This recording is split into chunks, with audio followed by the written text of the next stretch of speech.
आज हम दीपकम पुस्तक से 8वां पाठ पढ़ेंगे अनुवाद सहित। तो बच्चों, आज मैं अष्टमा पाठा लेकर आई हूँ। बुद्धि सर्वार्थ साधिका पाठ का नाम है, यानी कि बुद्धि परेशानियों को साध देती है। अष्टम पाठ है बुद्धि सर्वार्थ साधिका।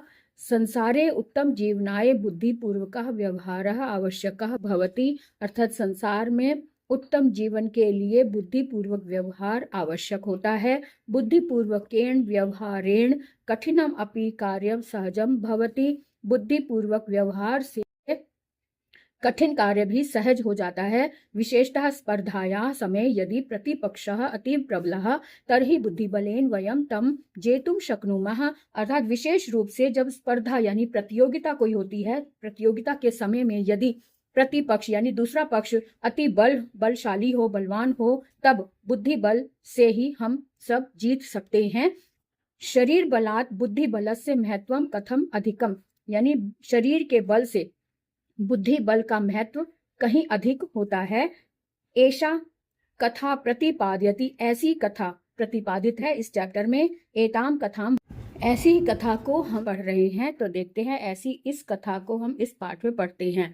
एकस्मिन् वने एक नित्य जलपूर्णः महान सरोवरः अस्ति। वन में एक जल से परिपूर्ण महान सरोवर है। कदाचित एकम पिपासाकुलम गजयूथम वनांतरात् तत्र आगच्छति।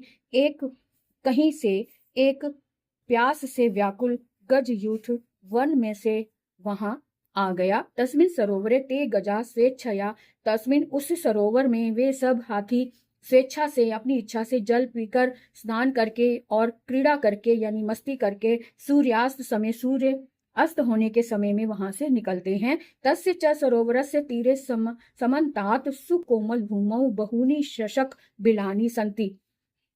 और उस सरोवर के किनारे पर पास में ही सुकोमल यानी कि बहुत ही सॉफ्ट भूमि है, जो कोमल भूमि थी, वहां पर बहुत सारे खरगोश के बिल हैं। येषु बहवः शशकाः निवसन्ति, इसमें बहुत से खरगोश रहते हैं। गजा नाम परिभ्रमणेन तेषु बिलेषु निवसन्तः बहवः शशकाः, हाथियों के इधर उधर घूमने से उन बिलों में रहने वाले बहुत से खरगोश क्षत विक्षत हो जाते हैं, यानी कि चोटिल हो जाते हैं, उनको बहुत हानि पहुंचती है, बहुत चोट पहुंचती है। केचन पुनः मृतः अपि भवन्ति, कुछ तो उनमें से मर भी जाते हैं। तो इस तरह से खरगोशों को परेशानी होती है, किनके? हाथियों के इधर उधर घूमने से। हाथी के भारी भरकम पैरों से वो कुचले जाते हैं और उनमें से कुछ मर भी जाते हैं। अतः शशका भीता चिंता मग्ना च भवन्ति, इसलिए खरगोश सभी डरे हुए और चिंता मग्न होते हैं। और ते दुखम अनुभवन्ति, वे अपना दुख अनुभव करते हैं।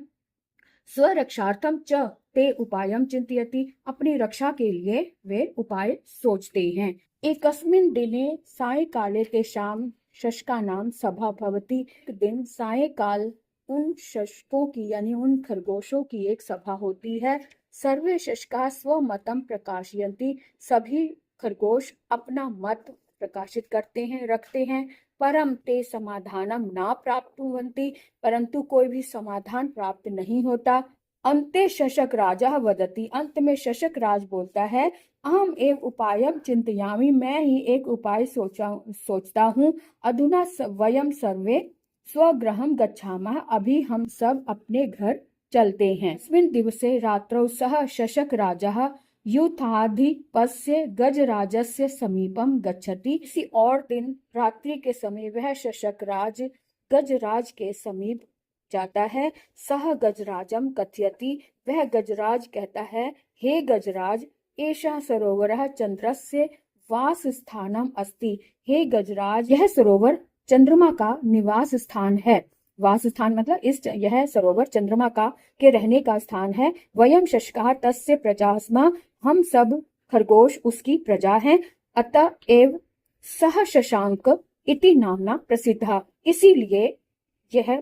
इसीलिए उसका शशांक ऐसा नाम प्रसिद्ध है। क्योंकि चंद्रमा को शशांक भी कहा जाता है ना, तो इस शशांक नाम का उसने फायदा उठाया और कहने लगा कि इसीलिए चंद्रमा को शशांक इस नाम से जाना जाता है, यह नाम प्रसिद्ध है। यदा शशकाः जीवन्ति, यदि खरगोश जीवित रहते हैं, तदा एव चंद्रः प्रसन्ना भवति। यदि खरगोश जीवित रहते हैं तब ही चंद्रमा प्रसन्न रहता है, प्रसन्न होता है।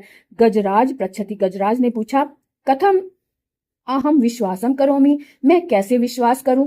किम सत्यमेव चंद्रः सरोवरे तिष्ठति, कि सत्य में ही, क्या सत्य में ही चंद्रमा सरोवर में रहता है, बैठता है?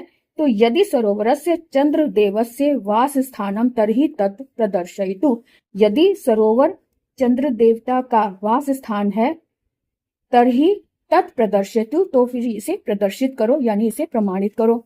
शशका कथयति, खरगोश बोला, खरगोश कहता है, आम चंद्रस्य दर्शनाय आवाम अधुना एव सरोवरम प्रति चलावा, कि कहता है हाँ, चंद्र के दर्शन के लिए हम दोनों अभी ही सरोवर की ओर चलते हैं। अब आगे क्या होता है? गजराजः शशक राजेन सह सरोवरस्य समीपम गच्छति। अब गजराज शशक राज के साथ सरोवर के समीप जाता है। सह जले चंद्रस्य प्रतिबिंबम पश्यति, वह जल में चंद्रमा की प्रतिबिंब यानी परछाई को देखता है। चकितः सह भवति, और चकित होता है। सह भयेन चंद्रम नमति, और वह भय से, डर से चंद्रमा को नमस्कार करता है। ततः सह गज यूथेन सह अन्यत्र गच्छति, और इसलिए वह अपने गज यूथ के साथ अन्यत्र कहीं और चला जाता है। सह गज यूथः पुनः कदापि तस्य सरोवरस्य समीपम न आगच्छति, वह गज यूथ पुनः मैंने दोबारा कभी भी उस सरोवर की ओर नहीं आता, उस सरोवर के समीप नहीं आता। शशकः तत्र सुखेन तिष्ठति, और इस तरह से जो खरगोश है वो अब सुख से वहां रहते हैं। सत्यम एव उक्तम, सत्य ही कहा गया है, सत्य सत्य उक्तम मैंने कहा गया है। क्या कहा गया है? बुद्धि सर्वार्थ साधिका, अर्थात बुद्धि सब परेशानियों का साधक है, बुद्धि से सब कुछ साधा जा सकता है, ऐसा इसने खरगोश ने सिद्ध करके दिखा दिया। तो इस तरह से हमने पाठ का अनुवाद किया। अब हम इसके पाठ के अभ्यास को भी देखेंगे। जल्दी से इसके शब्दार्थों को देख लें, क्योंकि शब्दार्थ आधार होते हैं पाठ के। जब तक शब्दार्थ ना देखें पाठ ठीक से समझ में नहीं आता।